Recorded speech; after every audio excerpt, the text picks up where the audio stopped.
And here is our hard foul Power 5. It's our power rankings. We only do 1 through 5 because you don't care about teams 9 or 10 either. So let's get into it. The 5 best teams, the National Football League, starting at number 5. Number 5. It's got to be the Dallas Cowboys. And this is a team who I was not high on at all coming into this year. I picked Washington to win the division over them because I thought Washington's defense was going to be much better. Boy, was I wrong about that. But Dallas is probably the only team you could argue hasn't played a bad game. They're 4-1. They've beaten everybody they're supposed to beat. I understand against the Giants, Mike Glennon was in. The Giants had a bunch of injuries, but the Cowboys are supposed to win those games, and they did. So I can't knock them for winning the games they're supposed to win, especially routing a team that you're supposed to rout with all those kind of injuries.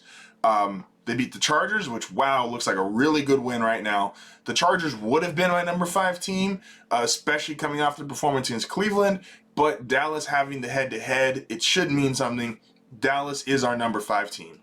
Number 4. The Arizona Cardinals. The Cardinals, only undefeated team in the league.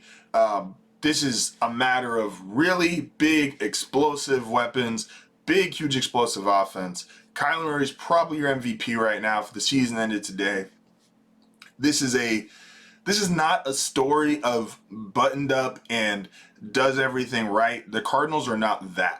But they are, as I've said before in the past, they're so explosive. They have so many big plays. They can score so much and score fast that they can make up for the little things that they don't do because they do so many of the big things well. I still don't have it in me to say they're the best team in that division, but at 5-0, they absolutely deserve at least the number 4 spot. Number 3. Tampa Bay. You got to put Tom Brady in here. Tom Brady, if not for Kyler Murray, would probably be the MVP right now, which is insane to think at fucking 57 years old. Their offense, amazing. Their defense, I believe still in the coaching of this team, their defense is not good right now. Do not get me wrong. If you played the Buccaneers the first half of the season, you are going to get a much different defense than I believe you will see in the second half of the season. But I believe in the coaching staff enough, and the offense is playing so good right now that expect this team to flip. The second half of the season, I don't think you see them scoring this many points. I don't think you see their offense being this explosive. But I do believe the defense gets better. And as I've always said here on HardFoul, we don't bet against Tom Brady. Duh. Number 2. The LA Rams, they beat Tom Brady in the Bucs. That's why they deserved this spot. And even with the Russell Wilson injury last week, they did go to Seattle and beat Seattle. Division game on the road Thursday night. That's a really tough game to play. Coming off a loss. The Rams, well coached, probably as high-end a roster as you get in terms of their star players.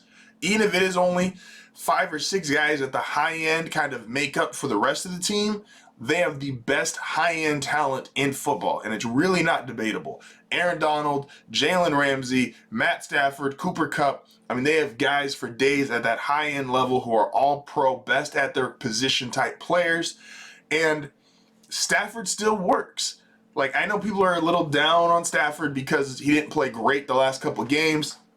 But once again, the same way I believe in the Buccaneers coaching staff to fix their defense, Sean McVay is going to get this right by the end of the season with Matt Stafford. This is going to be one of the best offenses in the game, some of the best high-end talent in the game. The Rams are your number 2 spot. Number 1.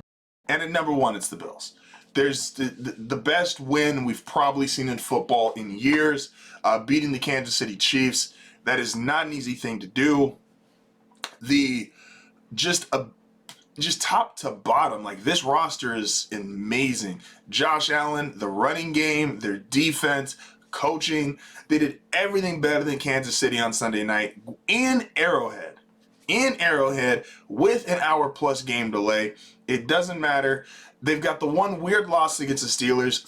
Throw it out. It doesn't matter. This is the best team in football, top to bottom, organizationally. You just can't beat them, man. This is, if they played today, if the Super Bowl was Halloween, the Bills would be Super Bowl champions, without a doubt. This is also, interestingly enough, the first ever hard foul Power 5. No Kansas City. No, I can't put them in there. And I don't think Kansas City's a bad team. But you're 2-3 and your defense is dog shit. I can't put you in the top 5. That doesn't mean they won't be there when the season ends, but I can't put a 2-3 team with probably the worst defense, them or Seattle, in the NFL. Can't put you in the top 5. Can't do it.